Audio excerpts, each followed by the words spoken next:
Hey guys, it's Nena, and today I'm going to talk to you about the books that I read in August. So I'm slowly getting back on track with my reading, and in July I believe I finished 4 books, and in August I read 4 books again. That's pretty much about average for me, 1 book a week, so I'm happy with that number. And yeah, let's dive into the books that I read. The first book that I finished was Under the Harrow by Flynn. This was sent to me for review by Penguin Books, so thank you to Penguin. In this book, there are 2 sisters. Nora is heading to the countryside one weekend to visit her sister, and she's so excited to see her and hang out with her and just have like a chill sister weekend. But when she gets there, she finds out that Rachel, her sister, has been brutally murdered. So of course she's devastated and reeling from grief and has no idea what to do. And this book follows Nora as she becomes obsessed with finding out who killed her sister. So this was definitely a very unsettling book. And it's a slow, I'd call it a thriller, but it's a slow psychological thriller, and we're really in Nora's head throughout the whole thing. We're getting a really good sense of her thoughts and her feelings and what she thinks might have happened, and it's very unsettling and makes you uneasy while you're reading it. I didn't really expect this book to creep me out, but in a way it did. You know, there's just something about being in the mind of someone who's suffered from such a traumatic event. You know, their mind is messed up and they're very disturbed, of course, so it's hard to be in that mindset. As far as creating the right atmosphere with her writing, I think that Barry did a really great job, and I really felt that sense of unease throughout the whole book. However, it's written in a way that's somewhat stream of consciousness, and it's written from the perspective of Nora in first person, so stream of consciousness is just not my favorite style of writing, and I always find it difficult to get into it. So, you know, I had a bit of problems there. Overall, it's weird to say I enjoyed the atmosphere that Barry created, but not as much the writing style, but I still would probably read more of her work, if that makes any sense. So in the end, I gave this 3 out of 5 stars. There were some parts that I really enjoyed, such as the setting and the atmosphere and kind of that small town feeling. And there were other parts I could have done without, such as the writing style and perhaps, you know, tightening up the plot a little bit. The next book was definitely my favorite book of the month, and that is Jane Steele by Lyndsay Faye.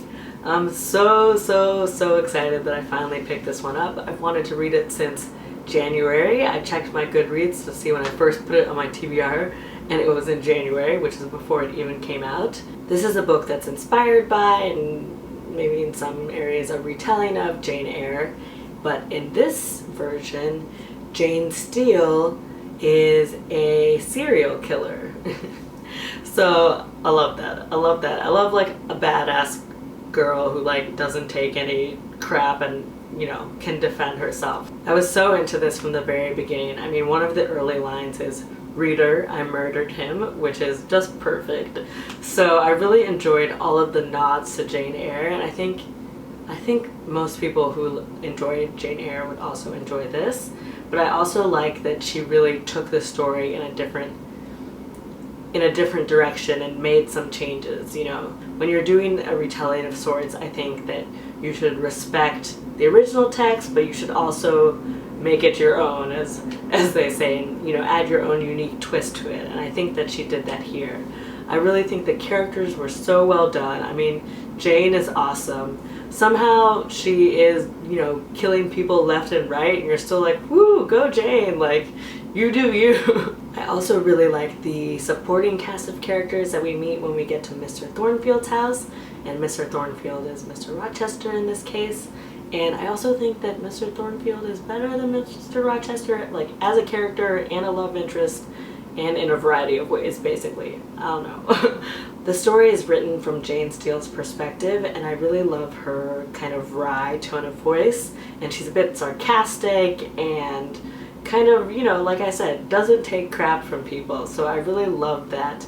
But at the same time, she's gone through a lot, or she goes through a lot, and she's vulnerable and has a lot of the same fears and desires that anyone would have, but doesn't necessarily feel that she deserves to have a happy life. So I just love Jane Steele as a character. I thought this was so well done. It was fun and entertaining and well written, and I really enjoyed it and gave it 4 out of 5 stars. You know you're weak when you can't even hold up a book for like a minute, 2 minutes? I don't even know. But to be fair, I did just carry a bunch of groceries up the stairs, so that could be why my arms are failing me. Next up is another book that I've had on my TBR about as long as I've had Jane Steele, and that's Perfect Days by Raphael Montes. First of all, I just love this cover. Like, how cute is this? I want this little suitcase with the pink lining. Like, where can I buy this? Except when you read the story, you realize how fitting / creepy it is, but I still want the suitcase. In this novel, our main character is Theo, and one night at a party, he meets a girl named Clarice, and he thinks to himself, wow, Clarice is so cool, she's so awesome, she's unlike anyone I've ever met, and he starts to fall in love with her. And he's trying to decide how to woo her and how to get her to like him, so he starts to lightly stalk her, and then kind of comes to her aid one night when he happens to be around. And then the next thing he decides to do is kidnap her and convince her to fall in love with him. Yeah. Theo is a psychopath, a sociopath? I'm not sure. I always get those mixed up. But let's just say that Theo has some issues, or maybe a lot of issues. And the way that everything is justified in his head is just, no. You can't, you know? And also, the thing that gets me is that he knows what he's doing is wrong, or I guess he would call it unconventional, but yet he twists everything to fit his own desires. The author did a really good job of making me gasp and cringe and making me think, you know, like, is he gonna get away with this? Ah! One thing I struggled with a bit was the writing. I don't know if it's because, I don't know if something got lost in translation, but it just felt very kind of stilted in a way to me. To some degree, I think that's on purpose, but it really kind of took me out of the story sometimes, because I just felt like people don't talk that way, or people don't say things that way. That part was just jarring for me. But other than that, like, the creep factor and cringe factor in this book is high. It was a fast read, and I really wanted to know how it was all going to turn out, and yeah, that's all I'm going to say. Overall, I liked this one, and I gave it 3 out of 5 stars. The final book I finished last month was The Rosie Project. So I'm pretty sure this one made the rounds a few years ago, but I'd had it on my list and never got to it until last month. And it's about a genetics professor who decides that the perfect way to find the perfect woman for him is to basically issue a survey, and he creates this survey that's well tailored to all of the things that he likes and dislikes, and starts to hand it out to people, and he's like, this is how I'll weed out the women who are not suitable for me and find my perfect match. But then he meets Rosie, who is totally unsuitable according to his criteria, and yeah, I'm sure you can guess where things head after that. So this was good fun. This is like light summer reading, enjoyable, easy, nothing too complicated there. I mean, it's pretty predictable, but it's also still really fun. So sometimes that's all you need. Just a fun, entertaining read. And I'm pretty sure they are making a movie of this, which is coming out soon-ish, maybe? I will look it up and put the info either on the screen or in the description box below. But I think this will make a great, like, rom-com movie. Problems with the book. I felt like Rosie as a character was a little bit unformed. I mean, I got like Manic Pixie Dream Girl vibes from her, and I just really wanted Rosie to be more of her own unique character rather than this type, you know?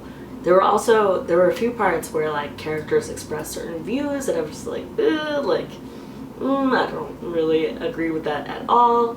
It'd be like if you were kind of hanging out with a friend of a friend and then they were like, yeah, I'm voting for Trump. You'd be like, you know?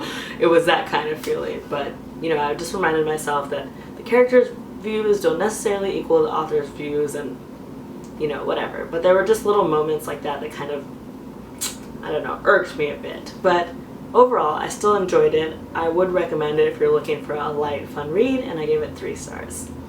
Thank you guys so much for watching this video. If you want to talk to me elsewhere, you can find me on Goodreads, Instagram, Twitter, Snapchat. I will leave all of my links down below, as well as links to all the books that I talked about. Definitely let me know if you've read any of the books that I talked about in this video, or if you want to read any of the books, or you can just tell me about what you read in August. And also, going back to Jane Steele, those of you who have read Jane Eyre and Jane Steele, talk to me down in the comments below. I want to know what you thought about the two of them, and the two of them in relation to each other. For those of you in the US, I hope you had a good long weekend, and I hope you're having a great day today, and I will see you in my next video. Bye!